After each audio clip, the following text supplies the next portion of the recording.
learning about today, Dr. So today we'll talk about a new chapter, okay? And I want to quickly get to control. I want to go get the key. Thank you. My backpack. Thank you, Doris. Sorry, it's not in your spot. Yeah, I will pay after class. Severely. So we'll talk about time response. Okay, this is chapter 4. Is chapter 4 in the homework? I didn't work hard. No, chapter 4 is not on the homework. Okay. Chapter 2 and 3 mostly. Oh, okay, got you. Yeah, homework's due Thursday, right? Homework's due Thursday? Yes. Okay, Can we spend a little time on homework once we get done with this? Or? Sure, yeah. So what you've looked at is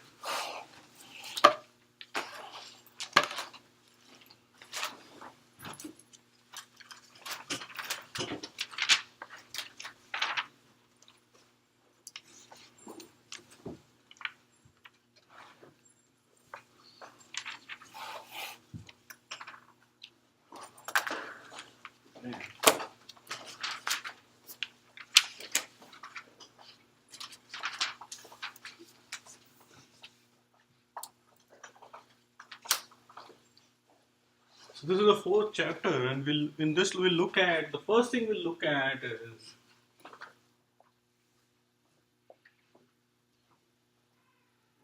poles and zeros. Okay.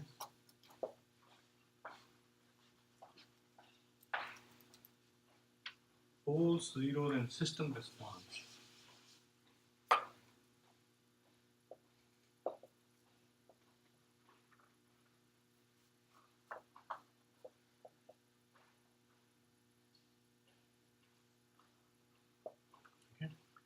Now, we'll talk about this in the context of an example.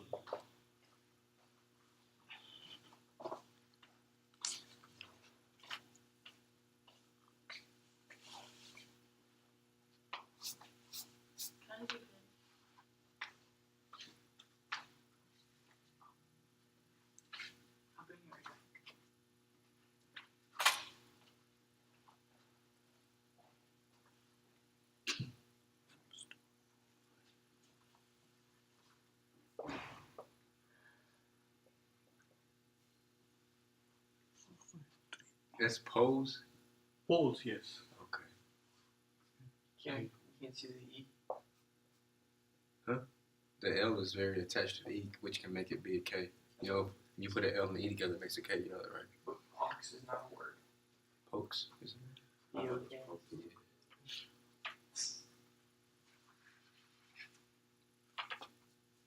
Sometimes you have to think, you know, beyond the boss, Tony. Beyond that road that you can't cross, but it's okay, man. All right. I've given you something like this in the homework, right? If you have looked at it. That's number 3, I think, 3 or 4. Right. So this simply means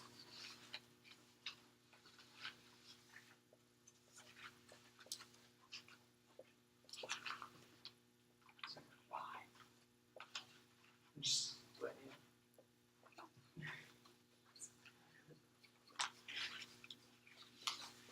okay.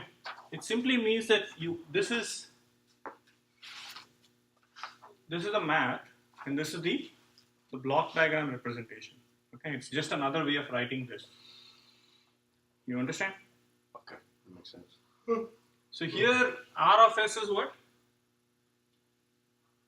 It's the input. Yes. That's good. And you can also call it, more specifically, it is Laplace transform of input. Okay.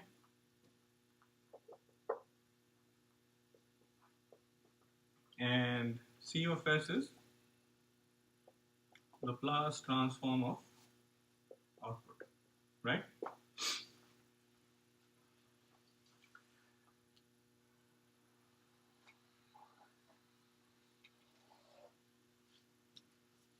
See, one of the things I've asked you in the homework, and this will give you how to approach it, converting this to a differential equation or converting this to a differential equation, it's fairly simple, right? What you do is you cross multiply, you get C is you're going to get s plus 2, s plus 4, s plus 5, this whole thing into C of s, right? Equal to s plus 3 into R of s. You with me? I just did this. And if you split it open, you're going to get s cube plus, what is this? I think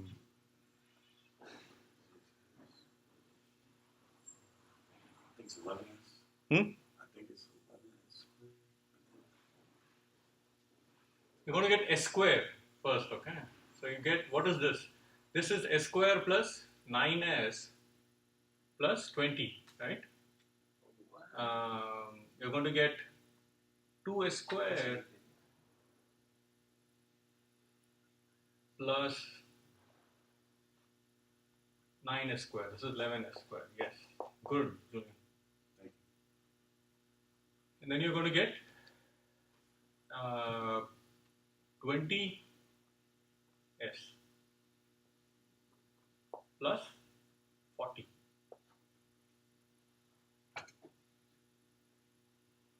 Okay.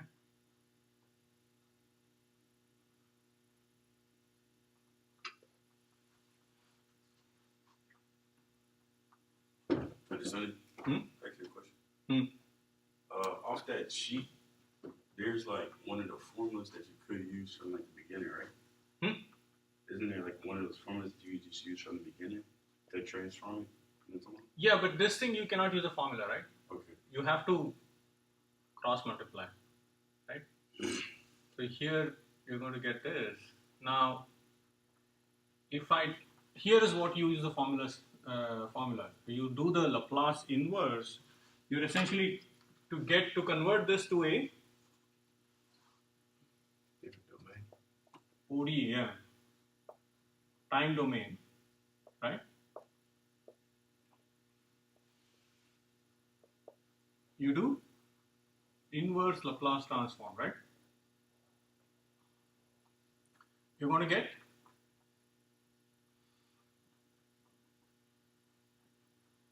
d over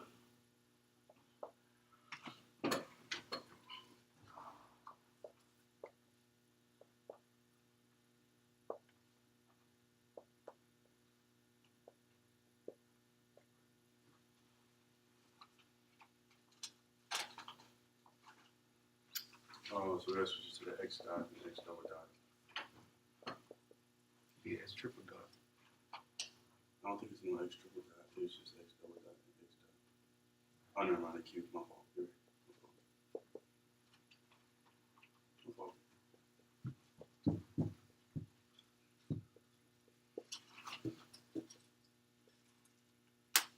right? Or you can write this as C triple dot plus 11 C double dot plus 20 C dot plus 40 C of t equal to R dot of t plus 3 R of t. You understand?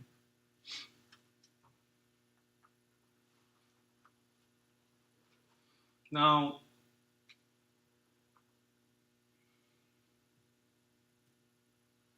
typically what you do is you can also solve for this, right? If you solve for this, you can write C of s is equal to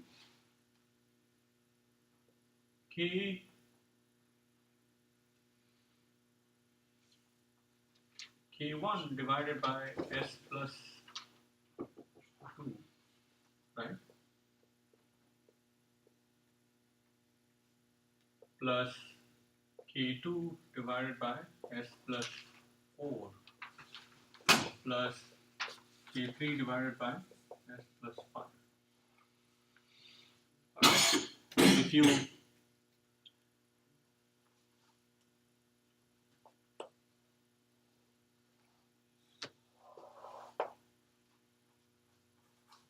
do,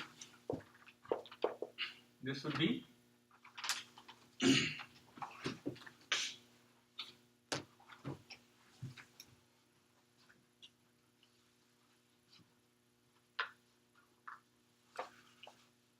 if R of S or if R of T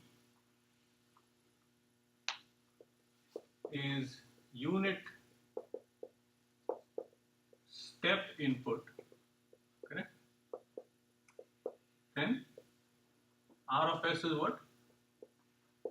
Anybody? Can you say it again? If R of T is unit step input, R of S, which is a Laplace transform of this, is 1 over S. Okay. R of T unit step input means it simply means yes. Absolutely. Good. It is simply 1 only. Okay. For all practical purposes, just 1. So the Laplace of 1 is 1 over S. You got it? So your C of S can now be written as K1 over S plus 2 plus K2 S plus 4 K3 S plus 5 plus K over S. Okay?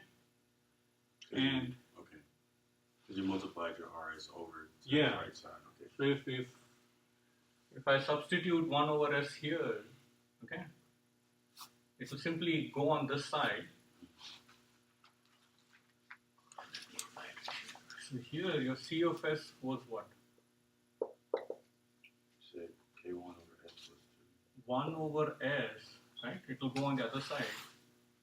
This whole thing divided by or multiplied by S plus 3 over S plus 2, S plus 4, S plus 5. And if you split this open, it will simply become K over S plus. This is partial fraction expansion, okay? This is one of the things you'll be tested in your exam.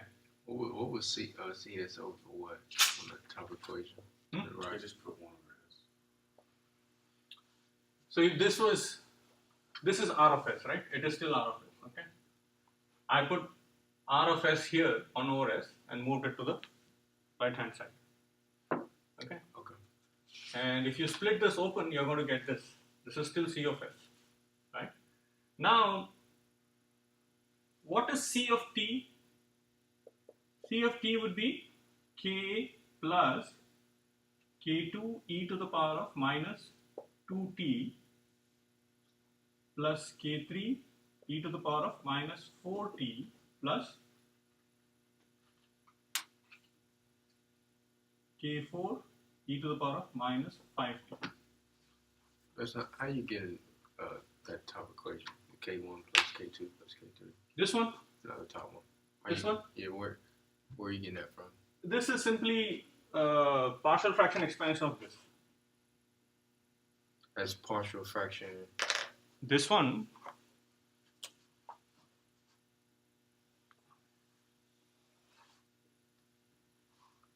partial fraction expansion. But I'm talking about the top one, the very top one. How did you get? Sorry, this one itself. It's partial fraction expansion. Oh. What is the partial fraction expansion of this? It is independent of the numerator, right? Right. So it is A over this, B over this, or K1 over this, plus K2 over this. Okay. We discussed 3 scenarios, you remember? Yeah. This is the first scenario, or first this.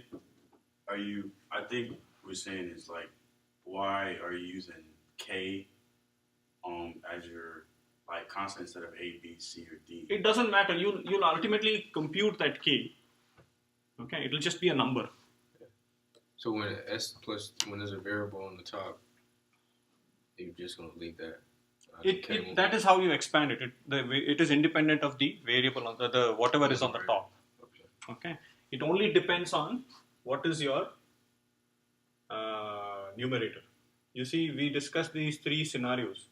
One is roots are real and distinct. Roots are real and repeated. Roots are complex. Here the roots are It's the second one, right? It's the second one. First one. First. No repeated, right? The roots are -2, -4, -5. They're just real and distinct. Okay, so Okay, it's very clear, right? You don't have to solve for this or anything. The roots are right here. They're real and distinct. Okay, so real and distinct. This is the partial fraction expansion. All right. Now, what I'm saying is,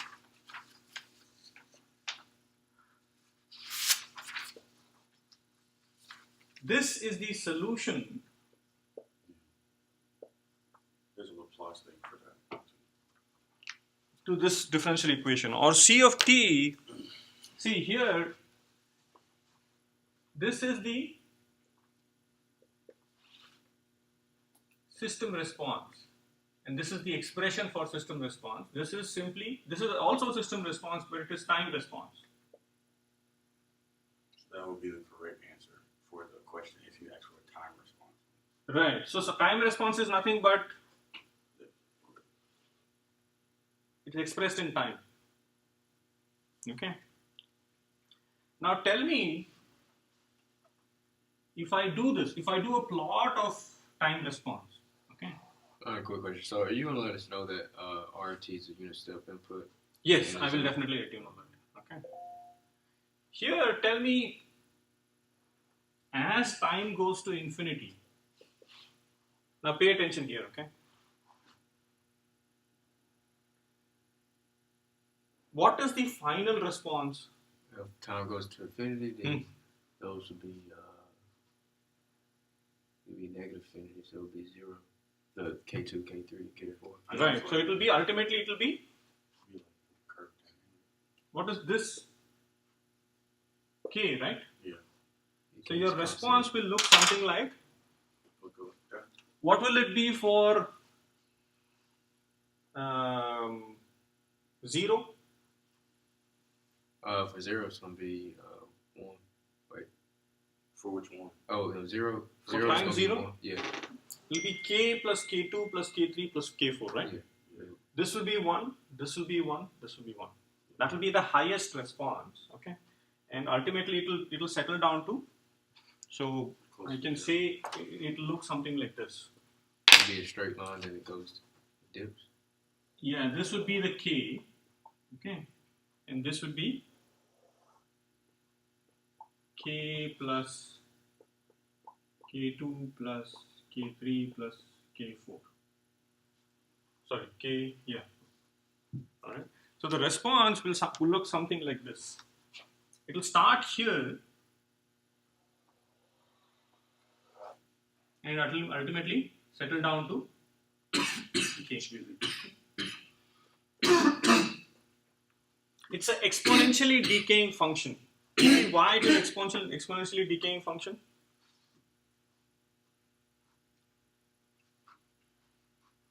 Why is decaying? The response. Why This is it? response, C of t, time response is exponentially decaying.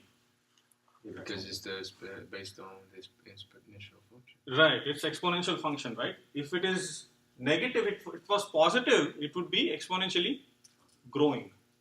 Okay, it will be the opposite. Most processes in nature are exponentially decaying. Okay, they'll die down with time. And you're seeing that they're dying down with time. Alright? Now, pay attention here a little bit. You see these -2, where does this come from? This -2, right? The -2 root. -4 comes from this -4. -5 comes from -5. If it was negative 2, it was 6 minus 2, then that'd be all positive. Right. So this is, because the root is -2, the denominator is -2, this is -2. Depending on what this value is, it will decay as, the decay function will be that much more influential. Okay, if this is 2, so exponentially decaying, what is the expression for an exponentially decaying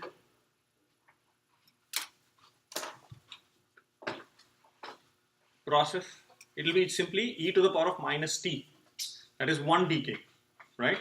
Here you are going to see is decaying twice, 4 times, 5 times. You got it? So the roots in the denominator determine how quickly it will decay. All right? So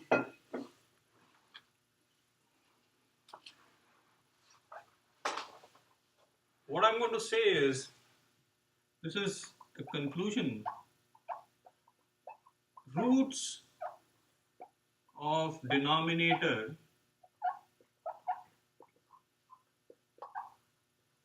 of transfer function are called poles.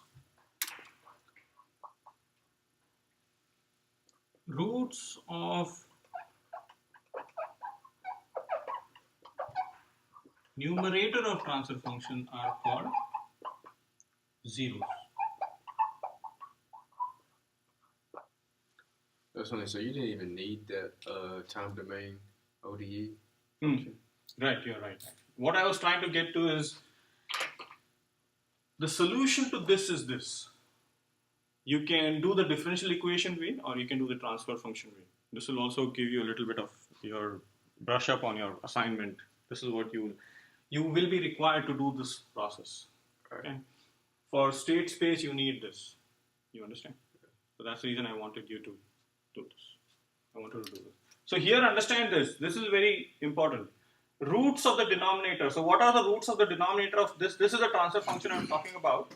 What are the roots? There's seal and distinct. 2, 4, and 5. -2, -4, -5. Okay, keep in mind. It's not 2, 4. It's not positive. If this was negative, s -2, then it would be positive. Okay. Roots of the denominator of transfer function are called poles. Roots of the numerator of the transfer function are called zeros. So what are the roots of the numerator here? What are zeros? -3. Huh? -3. -3. Okay. And this is the system response. You see, system response, you have to understand, when will you be able to really determine the system response? When I give you, when the input function is defined. You understand? Ultimately, what will this depend on? Input. It will depend on the input. Why so? Because it will determine like the graph. Like if it like cancels, well not cancels, but if it goes like a 0. All these terms will go to 0 when time goes to infinity. The only thing which will remain is this k. Since it's, they'll go to 1, right? No, this will, when time goes to infinity, this will be 0, this will be 0, this will be 0. With e to the 0. E to the power of -0. So it will be e to the 1 over e to the power of 0. So e to the power of 0 is 0, right? 1 over 0 is, sorry, this is infinity. E to the power of infinity is infinity. 1 over infinity is 0. So this will go to 0 ultimately. And that is what you need to understand about any system. The response, so what is this k a function of?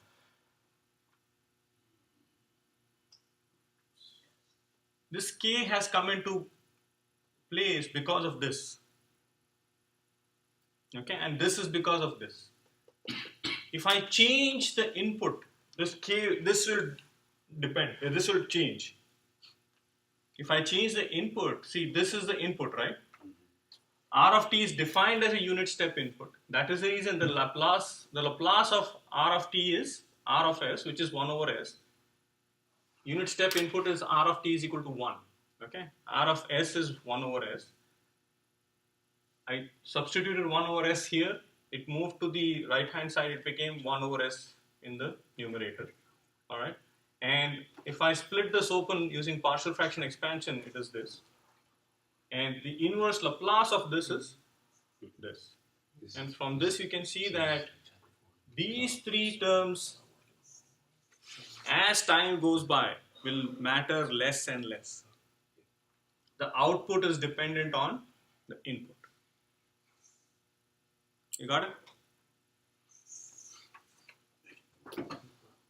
Okay.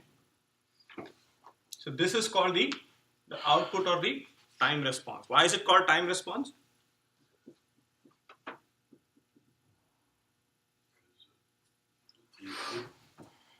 It is expressed as a function of time.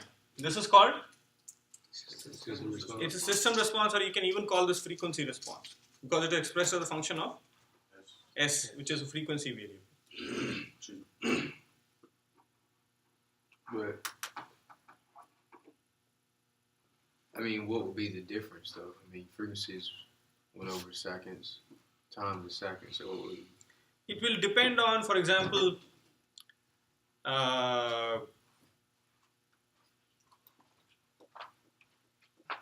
you express, essentially it will come down to this, okay? Even if you look at what is the, think about what happens to frequency when time goes to infinity? Time goes to infinity, then it will go to 0. It gets closer to 0. Frequency will go to 0, right? So you can see this is 0, this is 0, this is 0. Right. This will be 0. Frequency will go to infinity. So similarly, you can see that these will not go to infinity. Okay, this will be simply k2 over 2, k3 over 4, k4 over 5. So you can see that ultimately, whether you express the system response as a function of frequency or time, it will depend on the input. So if you took the inverse of the time response, will you get the same? Yes, if you take Laplace of this, not inverse. Okay. So this frequency is not as simple as 1 over time. Okay. We defined this variable slightly differently. If you remember the integration, okay, it will change a little bit. Okay, it is called a Laplace variable. But you can say it is frequency function. Right? So what you can see is, as time goes to infinity, these two and these two will, or the response will depend on the input. Does that make sense? Correct? Yes, sir. Okay. Without, if you are not given an input, can you still say, as time goes to infinity, these things will go to 0? So here I want to introduce one more term, okay, or two more terms, and you have experienced this. Both of these are responses, right? What response is this? Anybody?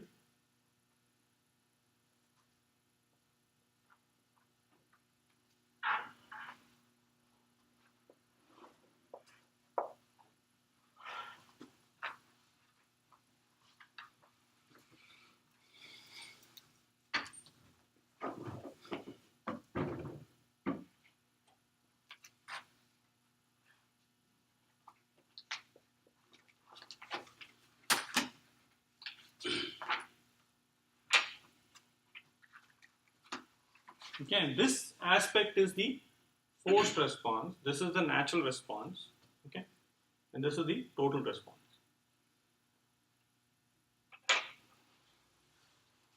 Think about an aircraft when you start the engine, all right? That's a forced response. Yeah, so initially, which will dominate? The natural response. The natural response, right? It will not allow the flight will not take off immediately. This will dominate, right? You'll need to overcome this, but as time goes by, this will start dominating. You understand? So this becomes zero.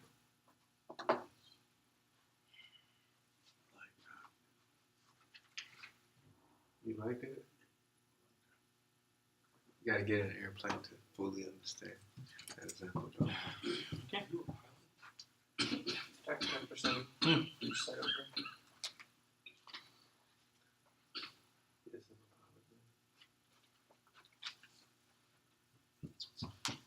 All right. Now we will be discussing time response. We will be discussing for two types of systems. But when did you say the test was? Tuesday. Tuesday? Shoot, Thursday. It says natural response. Mm-hmm. Thank you. Okay.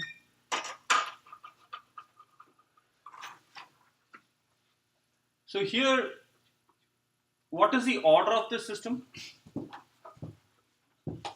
It is a third order Good. system. Okay, so you can either make it out from here or here, right? It's a third order system. Keep in mind, now this is very critical. Order of the system is independent of the input. Okay, Torres, pay attention here. This becomes a fourth order, this thing, right? Yeah. But it includes the input, never include the input. You understand this? If you look at this is a fourth order, right? But it includes the input. Okay. So the order of the system is independent of the input. You understand? Yeah, so don't include the forced response. Don't include the forced response. Not response, but you don't include the input. You got it? So first order system will be, how many roots, how many poles will be there in a first order system? You said fourth order? First order, how many poles will be there? Oh, it's just gonna be one. One, right? So you have to understand, roots of the denominator determine, the number of roots determine the number of poles. Number of poles, and that determines the order of the system, right? Number of poles is equal to order of the system. So first order system will have one pole. One pole. Second order system will have two poles. If it's a second order system, what kind of equation will be what kind of expression will be the denominator? Oh, it's just gonna be a polynomial equation. It will be a polynomial. It will always be a polynomial. But what kind of polynomial? What order of polynomial? The second order. Second order. What is it called? ODE? No, not ODE. Involved? I don't know. Quadratic equation, right? Oh. Second order polynomial is always called a quadratic equation. Come on. Correct. S squared plus How many? You use that since high school. That's basic, right? It's a quadratic equation. Second order polynomials are always called quadratic equations. Okay. And if you look at a second order quadratic equation, so we can solve a second order equation with the quadratic equation for this. yes, we'll look at that. That is what we are going to do.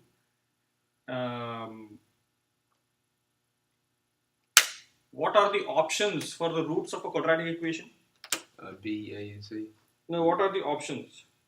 You can either be, how many roots will a quadratic equation have? It will only have two. Two, right? So the roots are two, and those two can be, there are four options. Real and distinct, again, real and repeated, And complex and imaginary. complex and imaginary. You got it? Only four options. Alright, so here it's a third order equation, but if you close this, it will be quadratic equation, and it will be real and distinct. Alright, so the response will depend on what kind of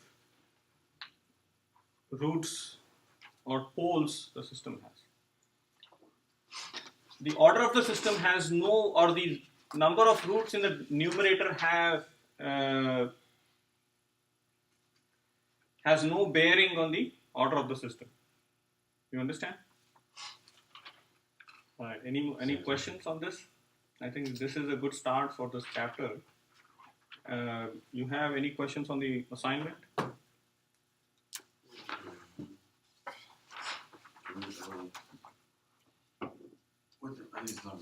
The actual free body. I have a question about number 1, but I know we did it in class, but I think I might have copied the notes wrong. But if somebody It's example 2.2 in this book. yeah, no, I've got it, but Can we do over number 7, Dr. Sunny? yeah, go over that one first and then. Send this actually. Talking to the pilot or the non-pilot? Which one you talking to? Notorious, more notorious. Oh, okay. Number 7, it's have you tried? I'm sorry. No, I know it's like us actually like we've done it, but it actually has numbers now. So that's what I was just trying to see. Just replace those m's, m by 1.45, m1 by 1.45, Can I see that? m2 by 2.34. Okay, and you have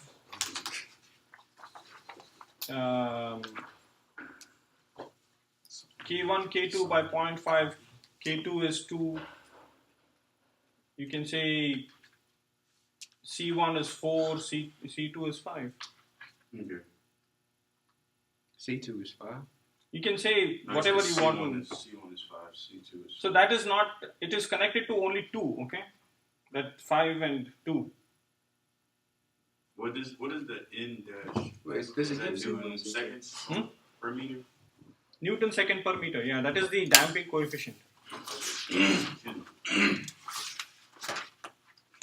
Wait, what does it give C1 and C2? I'm trying to look at it. So it's like this, okay? You have 2 masses, right? You have a damper here.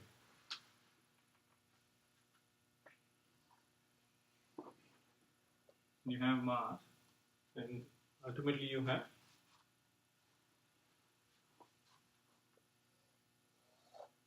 there is a spring here, and there is a damper here. Okay, and this is connected like this. And you have another spring here. You have a 5-4. So this is simply x1, x2. And you have a force which is applied here. Okay, this is, you can say M1, M2,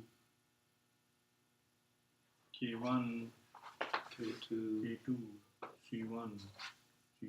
Okay. Well, I thought you were saying the friction coefficients. I thought you were labeling. Yeah, there is no friction. Yeah, so it's frictionless. The other one shouldn't be C1?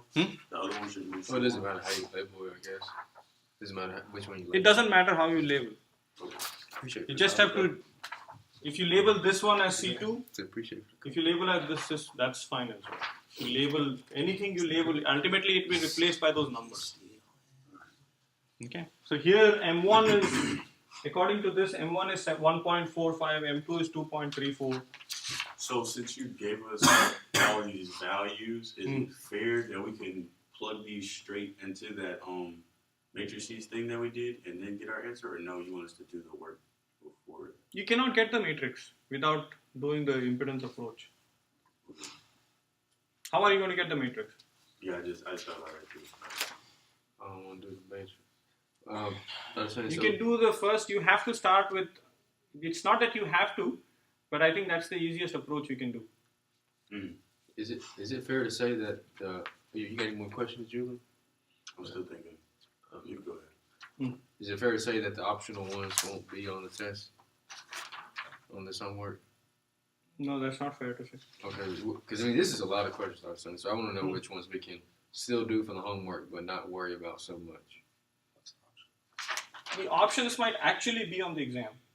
I think it is the process you follow. So here, for example, let's look at 9, okay? Here.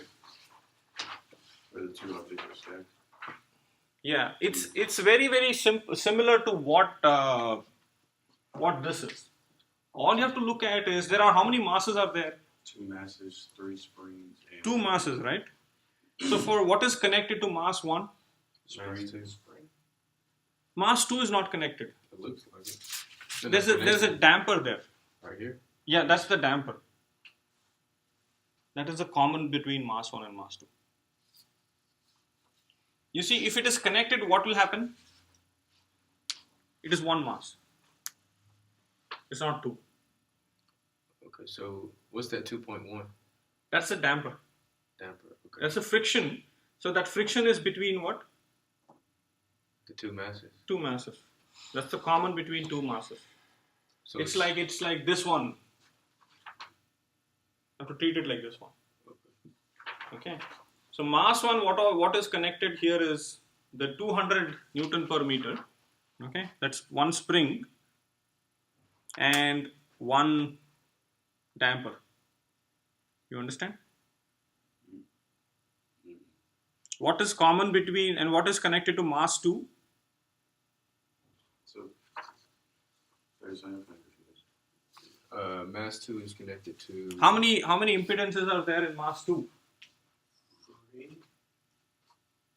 You have a spring and you have a That's damper. 3. No, 4. You have 5 including the mass itself. Oh yeah. You understand? So How many impedances are connected to mass here, mass 2? you got 2 because it's frictional. Or 3. So you have 1, 2, 3, 4. Oh, okay.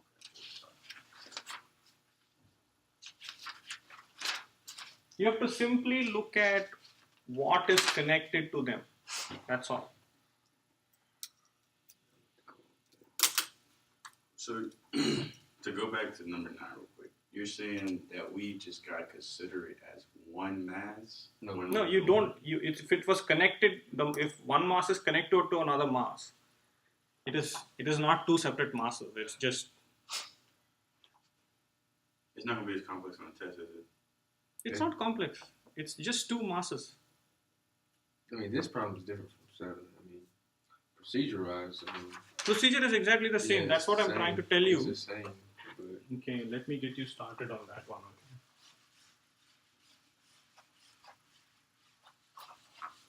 Okay. See, I'm going to tell you that this one and this this is 7th one, right? The 7th and 9th are pretty much the same. Okay. You have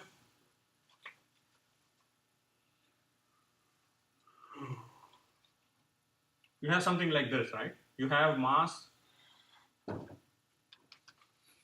There's one mass here, and Stacked on top of it. there's another one stacked on top of this. But there is a friction here, and that is treated as a damper. Okay, this is C1. Let's call it. And You got a spring in the middle. I'm going to just call this M1, right?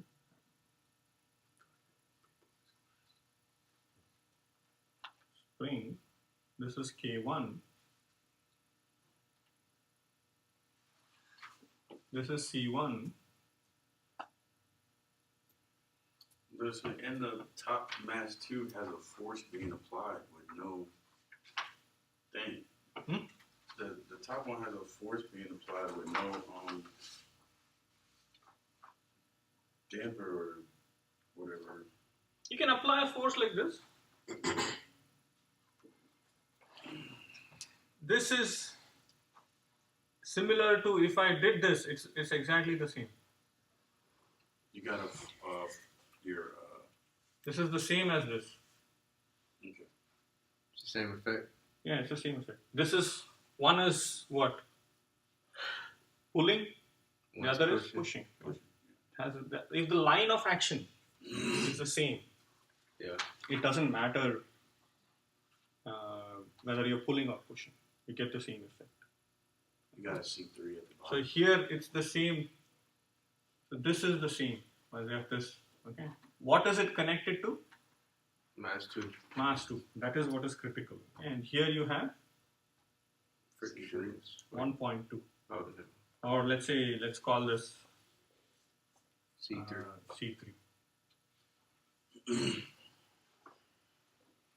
Okay.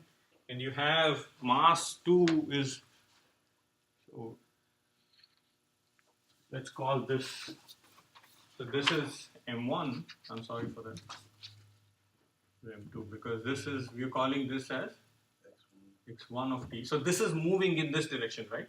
Mm-hmm. And of course this is moving in this direction, X2 of t, this mass, you understand? You could have very much written it like this.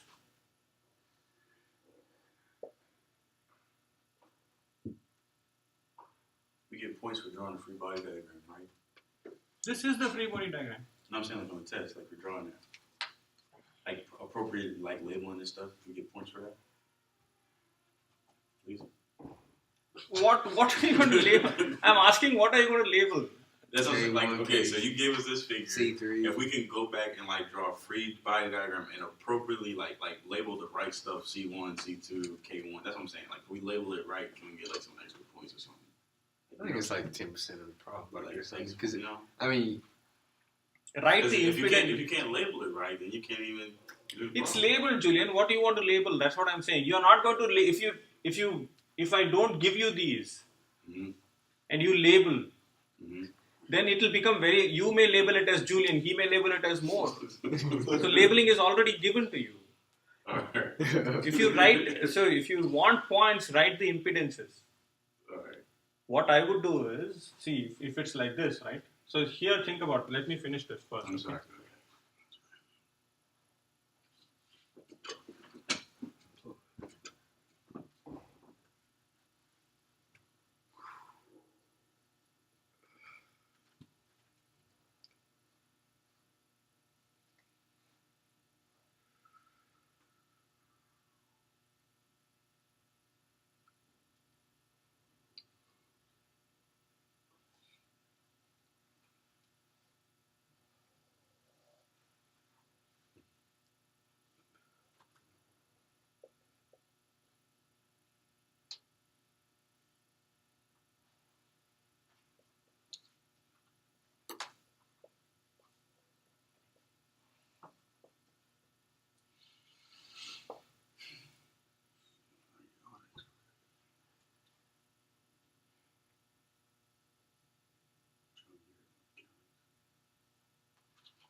All four of them should be done by the end of the week.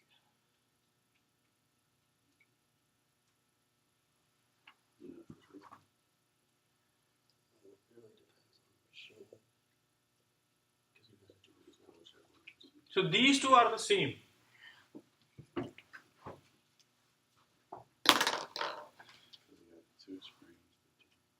Think about this mass 1. What is connected to mass 1? K3, right? And C2. You got it? And force is being applied. And this is the displacement. so if we label it like that, we get points. This is for your and this is for your convenience. I understand what you mean. What I want you to, if you want some points, and it will be easy for you as well, do this.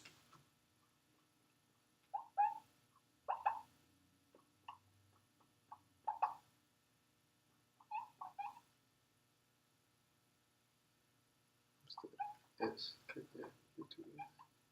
You understand? Yes. Do this. Maybe then I'll try to give you some points. Cool. You know all the points I can get like this. Send me all the points I can get. So I've written all of this thing in the Laplace equivalent or the impedance equivalent. Yeah. Do we have to have the time thing memorized? You know what I'm talking about? Or There is Z? nothing to see. There is what is there to memorize. You see, there are only three things. Okay. What are you going to memorize? SQ is C double dot. This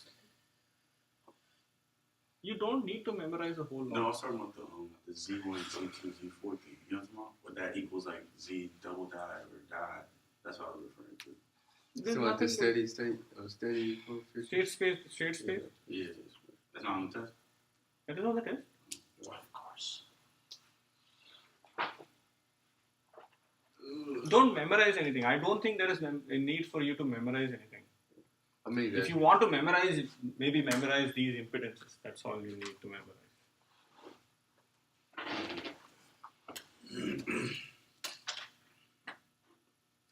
I'm gonna need an extra hour on this test, Dr. Sim. I'm gonna need an extra hour on this test. I'll be here at 9:30. Okay, for the test. So you guys can come here at 9:30 and take as much time.